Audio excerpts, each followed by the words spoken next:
Sarah B here from the Lex and Terry Morning Show, just to tell you guys about an amazing new podcast. It's a weekly podcast and it's called Live with CDP.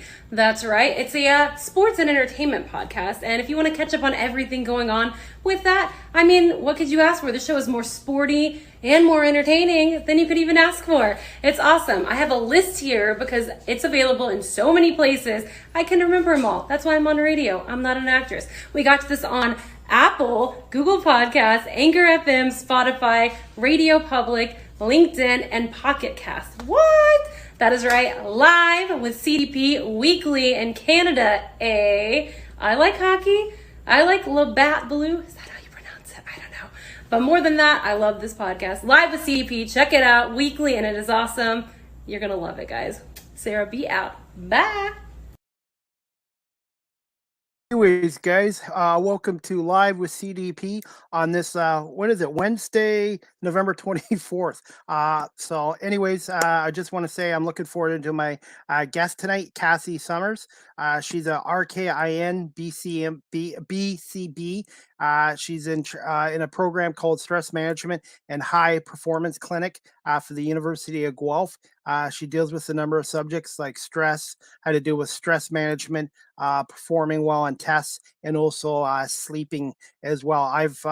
I'm Cassie. I went to one of her stress management courses a couple years ago, and I've kept in touch with her. And I'm just really glad she has a little bit of time to come on tonight and talk about stress management and maybe about getting proper sleep, like haven't been doing lately, working shift work. So just give me 1 second, guys, and I will bring on Cassie Summers.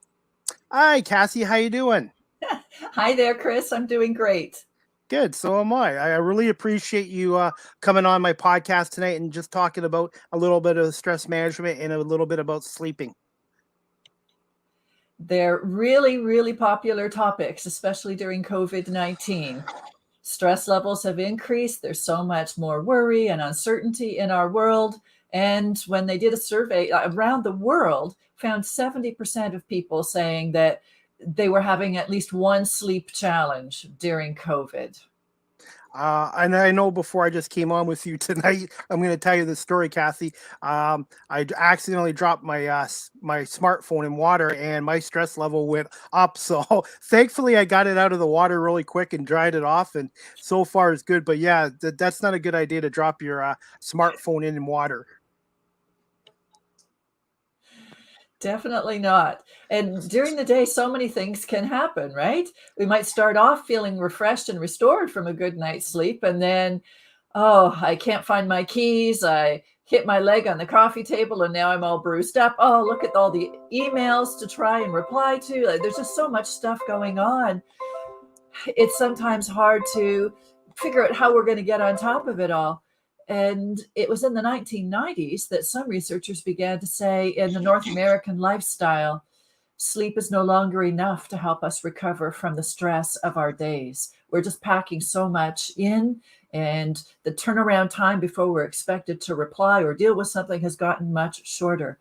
And so it really behooves us to figure out, what can I do, not just with getting a good sleep at night, but what can I do during the day to make sure that I have recovery periods, good quality rest breaks, coffee breaks, lunch breaks that really restore me rather than relying only on my sleep at night. And I've also made some changes in my life too, to remove myself from situations that were stressful as well. And since I've seen you last, Cassie, I've been volunteering with the Guelph Nighthawks, which I've enjoyed, and I've been with Rogers TV the last 2 years as a camera operator. And now I've got a taste of broadcasting. I would like to get into radio through my podcast, and I really enjoy changes can be scary, as everybody knows, Cassie, but I've also made some changes in my life that have been positive as well. They say that there are 3 ways to manage stress, and you just covered the first one. Get out of the stressful situation if you can. Are there things that you can change in your life? If I can't get out of the stressful situation, can I modify the situation to some degree so it doesn't have such a powerful impact on me? I remember one of my clients said what bothered them the most during the day was being interrupted all the time by the telephone ringing. And they had the luxury where they were working that they could actually put on the answering machine and then every hour reply to all of the messages at the same time. And that way that there wasn't a constant interruption while they were trying to focus on something. If I can't get out of the situation, if I can't modify the situation, the only thing that's left is to work on how I'm reacting in the situation. So hopefully it's no longer making me ill or deteriorating my performance. And that can be a real challenge, but that's my strength. Those are the kinds of skills that I focus on. Well, and like I said, change can be scary, but also it can be good for you. And like I said, the changes I've made in my life have been positive, and I'm just gonna continue to keep making changes in my life and doing something that I really enjoy. And this podcasting is something I really enjoy. It's so smart to think about how valuable it is to do things that recreate us. The word recreation is recreate, and it's vital. Sometimes we've grown up thinking that we should be working all the time, and it's lovely if you have a job where work feels like play, but sometimes it's not that way. You're really, really wise to have shifted over and doing things that really are nurturing you and giving you energy. But taking those first steps are the hardest. So I really admire you for doing that. Absolutely. And like I said, with my other current job, I've switched to midnights. And for me, it's less stress, less traffic. And just for me, it's for now, it's a better opportunity. And what I'm trying to do is build contacts through my podcast and with Rogers as well. So I'm just trying to keep learning every day. And try to keep improving. And I really enjoy this. And I really, like I said, again, appreciate all the guests, including yourself, coming on and talking to me on Live with CDP. And I created this podcast March 2020 when the pandemic really got into full force. And this has really helped me, Cassie, deal with stress and get through the pandemic and the tough times there were the last year and a half. It really is helpful to have a focus on things that you can change, that you have an impact in.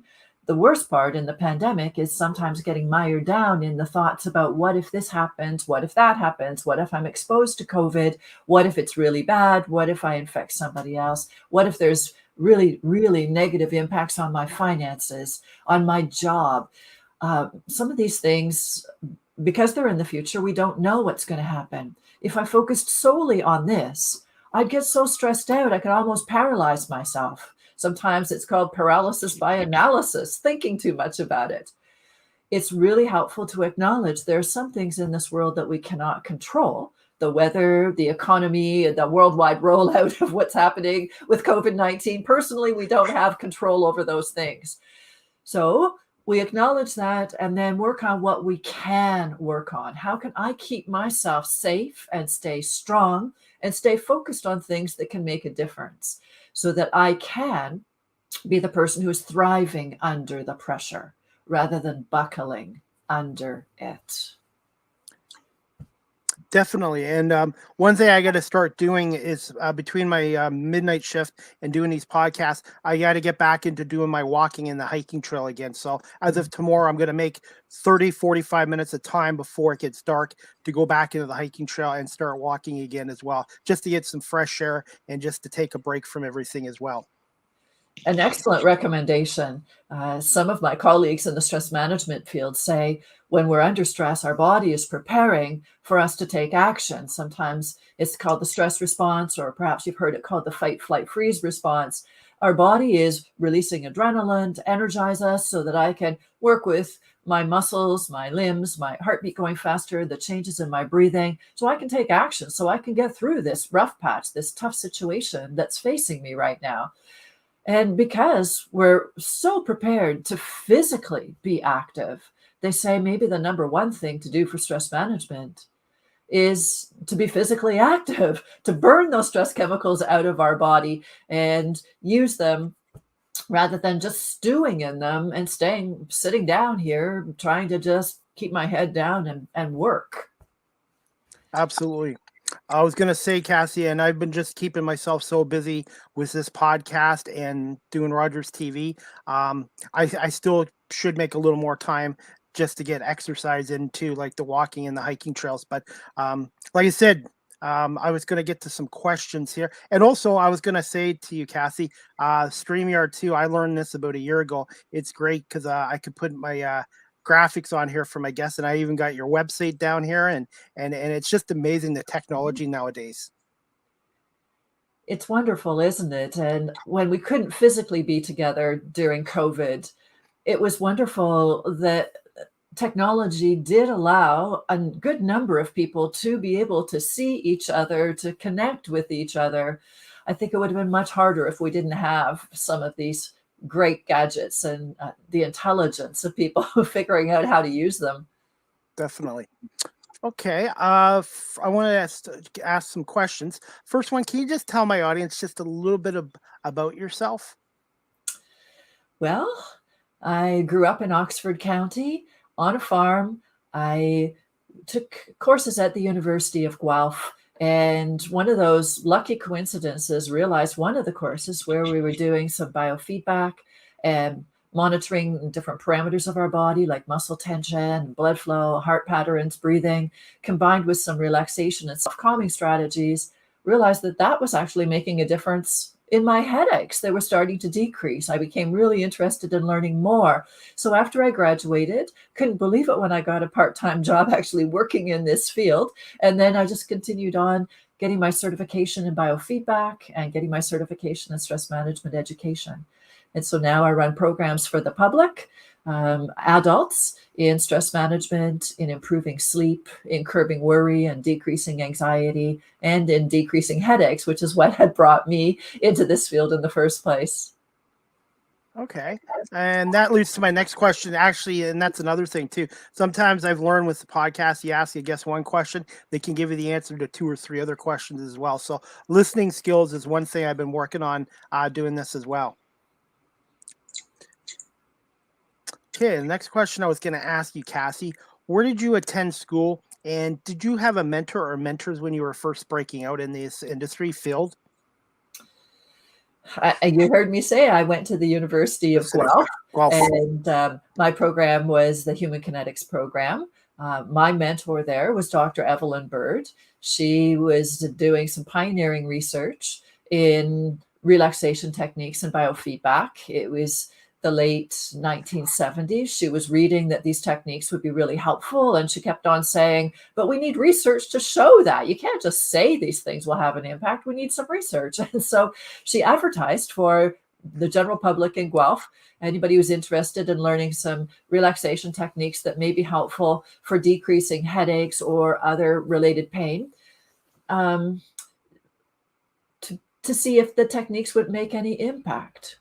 When the research was done, she was shocked because it was a greater result than she had expected it to be. And people kept on phoning her up saying, you know, my neighbor came to this program or a family member came to this program and they just found it so helpful in life. I want to learn the skills that they learned. And so then she opened it as a fee-for-service clinic. So I was a student of hers, and then we began working together after I graduated. There are a few other mentors that I've had in this field. Sue Wilson at York University, I have done some work with as well. And I've been very, very fortunate to be able to go to some training programs and workshops in the United States with some other people who do biofeedback and self-regulation skills training. Okay. Next question I wanted to ask you, how did you come about the stress management and high performance clinic at the University of Guelph, and how long have you been associated with the University of Guelph now? The clinic began with Dr. Bird's research. The research itself concluded in 1979. And that's when people were contacting her saying, I would like to learn these skills. And so in the fall of 1979, the clinic opened, and I began working there in 1983. So it's been a few years now. We started off with just one program. It was 12 training sessions in a variety of skills to calm down the busy brain, to release tensions from the body, and let the emotions settle. Since that time, some people say I'm really pressed for time. 12 classes seems like a long, long commitment. And it actually is a perfect amount of training sessions to develop strong skills. But in a busy life, it may be hard to commit to that length.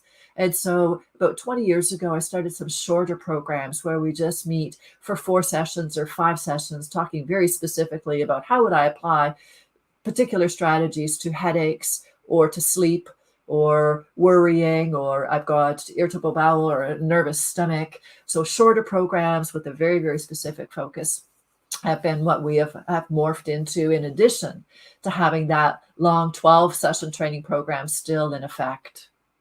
Okay. And this one I wanted to ask you as well, Cassie. What do you enjoy the most about the programs that you're teaching, and what is the hardest aspect, if any, of the programs you're doing? I most enjoy the people. I meet the most amazing people. They're very interested in doing something to improve their health or to improve their performance. The hardest thing is that I cannot practice for them. So I can share information, I can try to encourage and tell them stories or tips that may be helpful. However, I cannot do the training for them. All right. And this is another question I wanted to ask you, Kathy. How much can sleep affect our daily lives?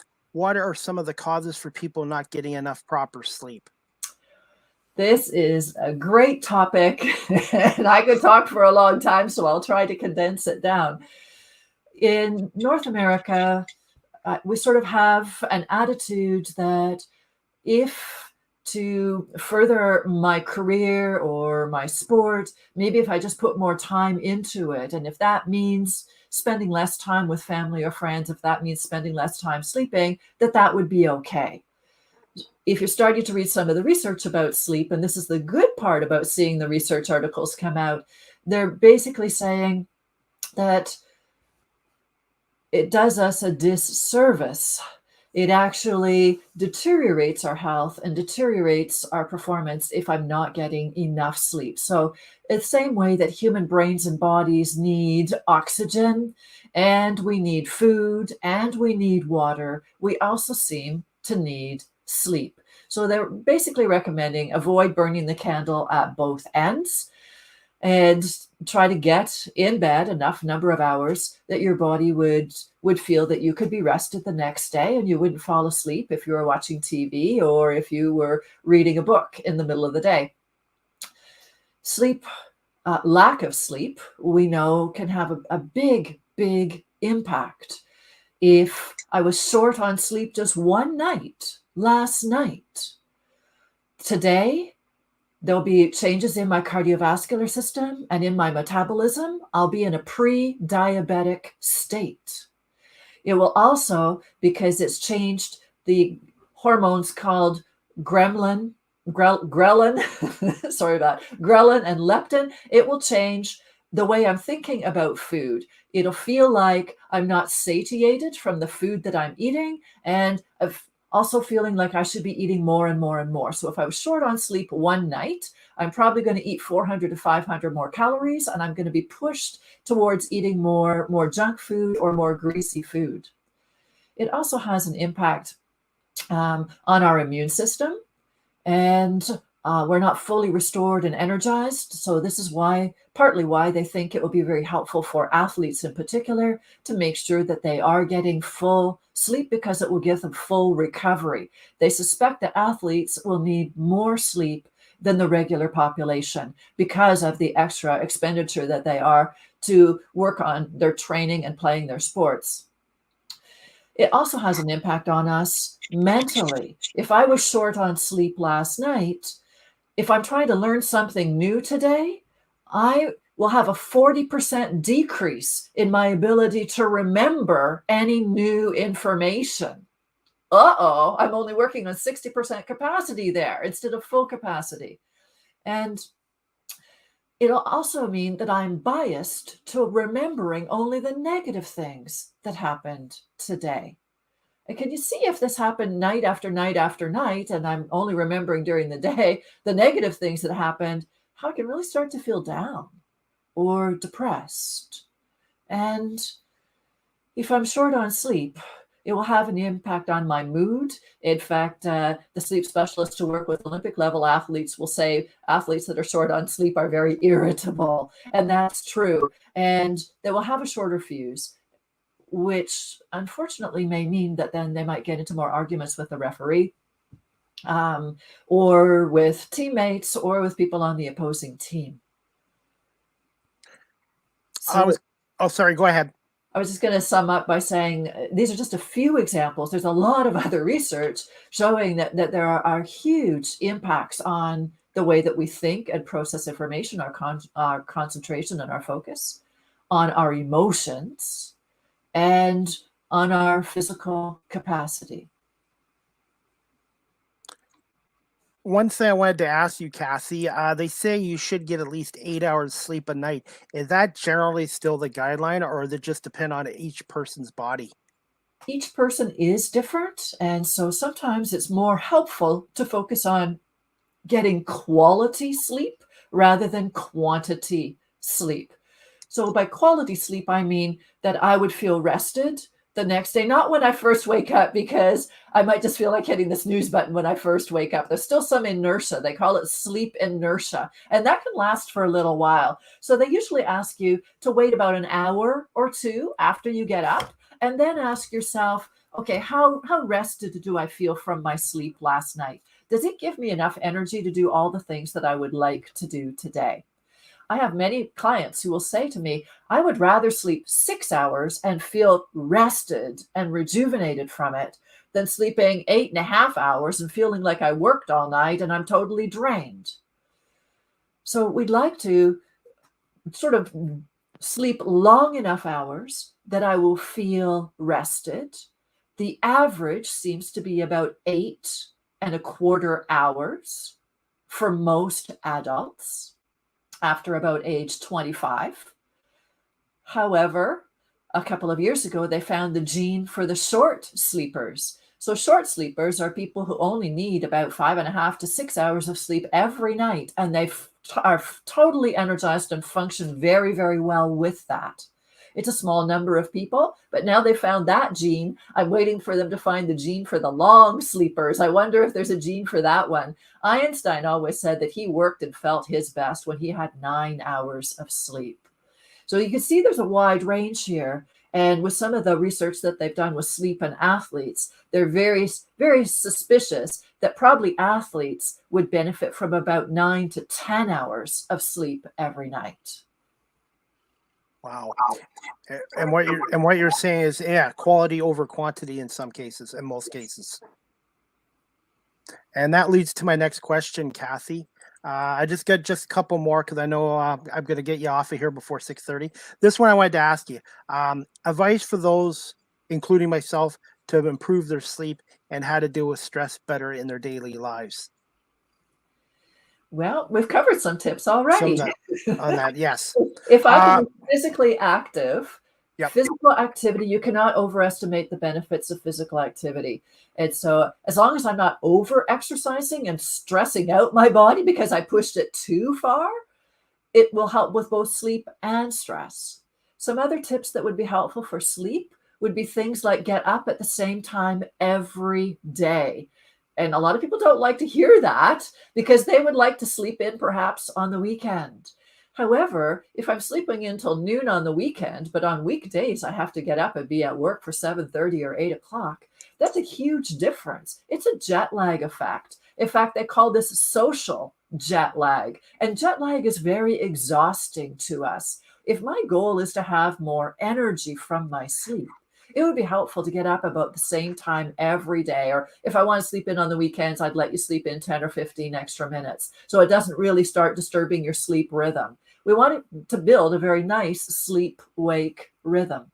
So hopefully, if I'm getting up at the same time pretty well every day, I'll be going to bed about the same time every night and giving myself enough time to get a good sleep. We also know that if I have alcohol right before bed, it will disturb my sleep. And I know they used to prescribe having a nightcap if you were having trouble with sleeping, but they don't recommend that anymore. Because we now understand that initially the alcohol acts as a central nervous system depressant. Now we know there's a rebound stimulant effect shortly thereafter. And so it will wake us up. It will begin disturbing our sleep and preventing us from getting into the most restful stages of sleep. So it's recommended to have no stimulants close to sleep, close to bedtime. What that means is ideally no alcohol for 3 hours before I go to bed, no nicotine for 4 hours before I go to bed, and no caffeine for 6 hours or more before I go to bed, because of the impact it will have on the quality or the energy that I really want to be getting from my sleep. We also understand that blue light can impair our sleep. And you've probably heard about this because it's been in the news for the last couple of years. All light is a signal to be alert and awake. That's why it's ideal to sleep in a room that's very, very dark and very, very quiet, because noise and light do disturb the quality of our sleep. However, if I need to get up to go to the bathroom in the middle of the night, I maybe need to have a soft night light or a little soft flashlight. I want to avoid shining the light in my face. I want to avoid it being a bright light. Of all the light spectrum, the blue light is a very powerful hit to our sleep-wake center.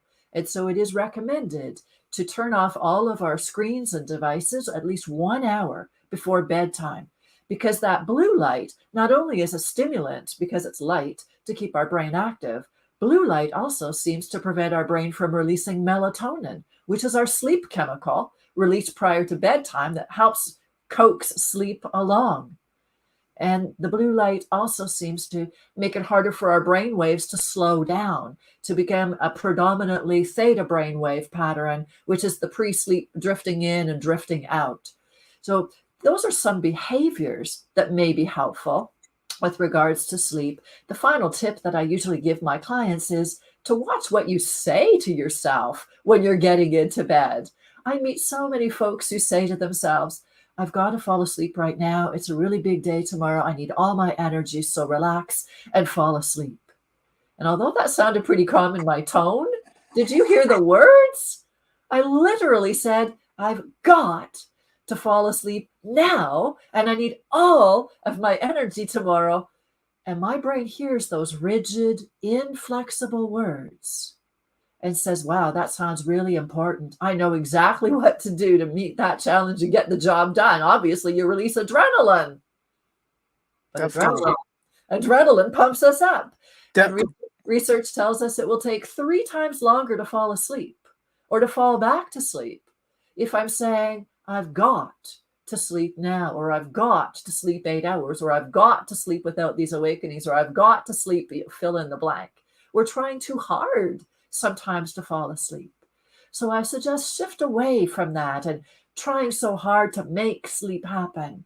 It's much easier to sleep if when I'm in bed, I say to myself, oh, it's so nice to just rest after the day I've had today. It's a delight to sink down into this mattress and to feel my head supported by the pillow and be warm and cozy underneath the blankets, and let my breathing slow down and rest, and let my muscles rest, especially if we can rest our face.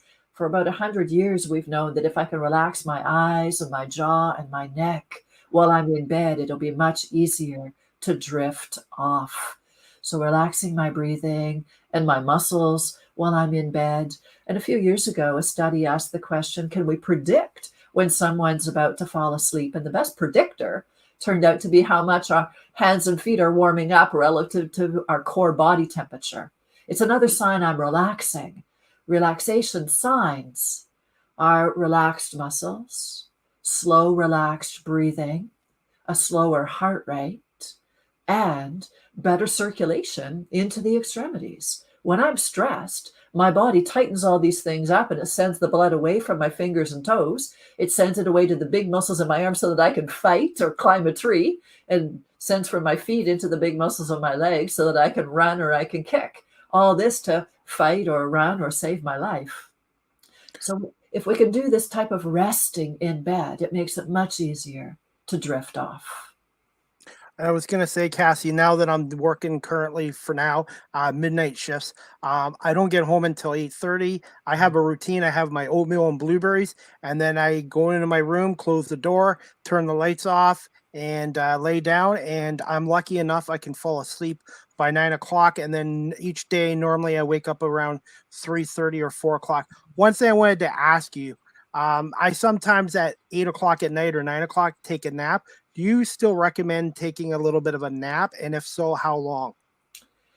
Naps can be very recommended. Some people cannot take naps. Avoid trying to force it if you're a person who really cannot nap.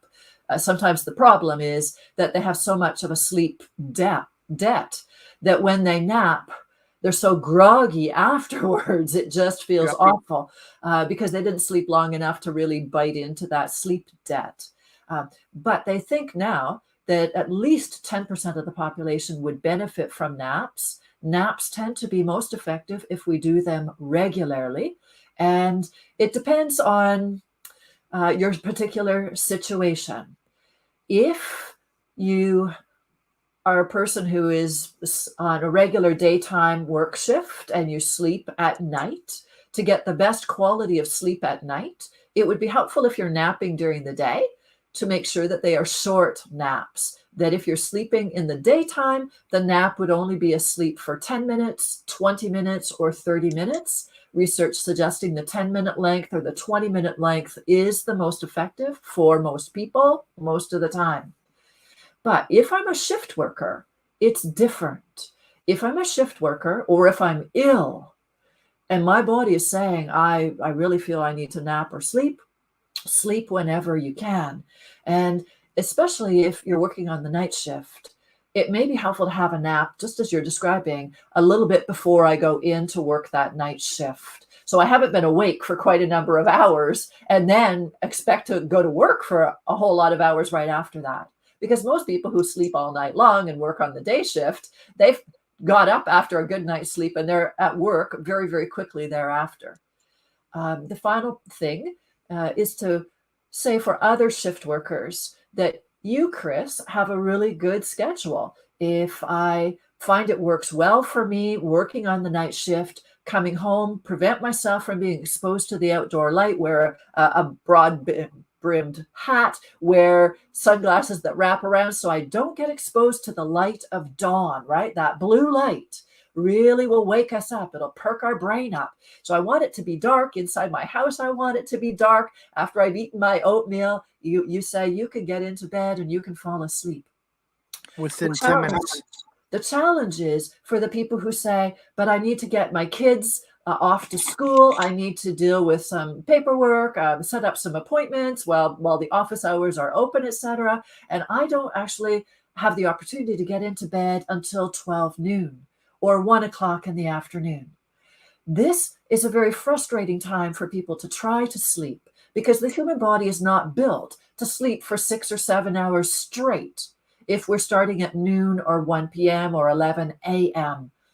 And rather than getting frustrated and saying, oh, geez, I can't sleep straight, it's just helpful to understand the body can't really do that very well. I might only be able to sleep for 3 hours then. And so if I'm a shift worker, I might have a 3-hour period of sleeping then, another 2 hours here, another 1 hour there. So the general recommendation for shift workers is within a 24-hour period, is it possible for me to sleep for a total of 6 hours? So it doesn't have to be continuous like what you were describing. It would be just, if I added up my nap number 1, nap number 2, nap number 3, or when I was in bed, if I called that sleep, if I just added it all up, I'd like 6 hours in total within a 24-hour period, minimum. And I was going to say, Cassie, now with daylight savings time changed, it gets dark before 5 o'clock. So some days I go to bed at 9 a.m. I wake up around 4 o'clock-ish. And then within 5 o'clock, it feels like pitch dark again. And I spend more time in the darkness than in the sunlight. And that's why vitamin D is also important too. It's very, very hard on us to not have exposure to the outdoor light spectrum. We know that some people, it really impacts their mood. They become very depressed in the wintertime. It's called seasonal affective disorder, or SAD.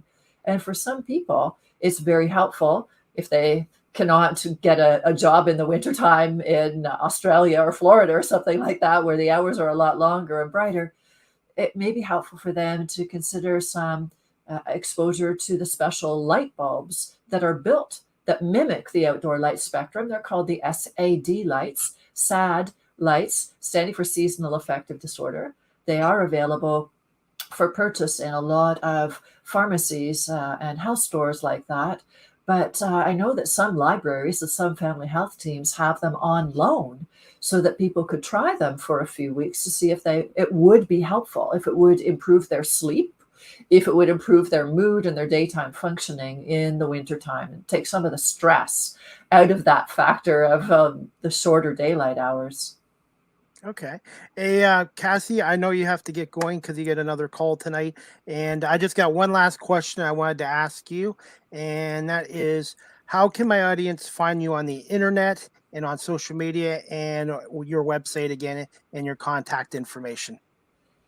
I invite people who have questions to contact me. My website is selfregulationskills.ca, and I see it coming across here on the broadcast. It's also possible to find me on Facebook, on Smart Stress Skills, and you could email me as well. You'll find that contact information. I see it all here, as well as the phone number. So don't hesitate to contact me if you do have questions about learning some drug-free strategies that we can use to run our brains and our bodies better in ways that can enhance our health and our performance. Okay, and I'm just going to put this website again, selfregulationskills.ca. I just want to say, Cassie, thank you so much for coming on tonight and talking to my audience a little bit about stress management and sleeping and stuff that we all should be more aware of in our daily lives, especially now at this time of the year as well. Thank you for inviting me. It's great to have the opportunity to share these tips, and I hope that you follow through with starting to exercise a little bit more outdoors starting tomorrow. We know that if people say they're going to try 10 things, they tend to not do very well because they're spreading themselves too thin. So it's really wise to choose one item to work on and try it for a while, get it into a routine, and then start with the next one. So good luck to you. Thank you so much, Cassie, and I'll definitely keep in touch with you on email on that as well. Thank you so much. Take care. You too. Have a good night, Cassie. Thank you so much. You're welcome. Anyways, guys, I hope you enjoyed my podcast tonight with Cassie. You can check out her website, Cassie Summers' website, at selfregulationskills.ca. And also, guys, you can check out her email. You can email Cassie at Cassie Summers at Guelph.ca or call her at 519-824-4120, extension 52662. I got it down there too. So yeah, Cassie deals with stress management, high performance clinics with the University of Guelph, and various self-help topics as well. And like I said, again, I really appreciate Cassie coming on. And before we go, guys, I'm just going to show a little clip from Cassie's YouTube channel about some tips about sleeps. Just give me 1 second, and I'm just going to play her clip right here. And this clip, again, is courtesy of Cassie Summers on her YouTube channel. Hello, this is Kathy Summers from the Stress Management and High Performance Clinic with some better sleep tips for you. Get up at the same time every day of the week, unless you are ill or work a rotating shift schedule. Have no caffeine after lunch and no alcohol for 3 hours before bedtime. Go over tomorrow's to-do list well before bed, so your brain has time to settle down after planning, reviewing, and analyzing. Make your bed a worry-free zone. During the day, or at the latest after supper, write down your usual bedtime worries, along with writing down what you will do to handle it if that situation occurs. Put this paper and these thoughts away, parking them in a safe place until tomorrow. Turn off all screens and digital devices 1 hour before bedtime, because these activities and light from the screen stimulate your brain. Unwind for 30 to 60 minutes before bedtime. Perhaps a warm bath, gentle stretching, making tomorrow's lunch, reading heartwarming stories, or singing slow songs calm your mind. Experiment. Sleep on a comfortable mattress in a quiet, dark room where the temperature does not feel too hot. Using a night mask or the sound of a fan may be helpful. Avoid looking at the clock while in bed, because telling yourself, "I've got to get to sleep now," pushes sleep away. Rather than forcing sleep to come, let yourself simply rest. If you estimate that more than 30 minutes have passed without falling asleep, get up and do a boring, repetitive, mentally engaging task that calms your mind and emotions. Perhaps a crossword puzzle, organizing your sock drawer, watching the aquarium, playing solitaire, or coloring will work for you. Experiment. When in bed, set the stage for sleep by letting go of thinking, planning, or evaluating, and shift to relaxing your body and mind. Tell yourself how nice it is to just rest, warm and cozy, softening the eyes, relaxing the jaw, smoothing the face, and effortlessly breathing with a slower, easy pace, relaxing mind and body more and more in bed. It takes time to strengthen these habits, and you can get better and better at them. For even more sleep tips and training and skills that help you fall asleep and get more energy from sleep, check out the Better Sleep program or contact me. And keep looking after yourself. Anyways, guys, that clip was courtesy of Cassie Summers, and I thought it was. I wanted to share it after my podcast as well. This is good for me as well, and sleep is a huge thing nowadays for everybody. That we need to make time for our bodies and take a little bit of mental break from the everyday lives and stuff like that. So, anyways, I want to say thank you again to Cassie for coming on. She's one of my friends, and she's very good at what she does, and I appreciate her time tonight. And you can check out selfregulationskills.ca, and also I'll put it on the ticker again, guys. You can email Cassie at cassiesummers@uolguelph.ca, or give her a call at that number below, 824-4120, extension 52662. And before I wrap up my podcast, guys, I just want to say I just want to wish all my U.S. family and friends a very happy Thanksgiving. The U.S. Thanksgiving is tomorrow. Enjoy the food and the 3 NFL games on. You got the Bears and Lions on at noon, Raiders and Cowboys at 4 o'clock, and then the Buffalo Bills and Saints at 8 o'clock as well. And also, guys, the Red Wings are back home this evening at the Little Caesars Arena, taking on the Blues at 7:30 as well. You can listen to the game on 97.1 The Ticket or Bally Sports. And I'm looking forward to my next podcast. Next Live with CDP podcast is going to be Monday, November 29th. Hard to believe, at 5 o'clock Eastern. Mark McKelvey, the TV play-by-play voice of the Owen Sound Attackers, will come on. Owen Sound Attack will come on and talk about his career in broadcasting, taking journalism in school, and overall how the Owen Sound Attack have done so far this year. They've also made a trade with their veteran goalie Matt Guza, who was traded to the Barrie Colts recently. So I'm looking forward to speaking to Mark, who I've known for a long time, about the return of the OHL and also the Owen Sound Attack right now. And guys, as always, Live with CDP podcast, the audio version of tonight's podcast with Cassie will be downloaded to Google Podcasts, Anchor FM, Apple Podcasts, Breaker, Pocket Casts, Radio Public, Spotify, Castbox, and LinkedIn as well. And you can also follow me on TikTok at Live with CDP, on TikTok.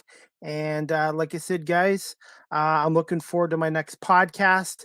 and that'll be Monday at 5 o'clock with Mark McKelvey.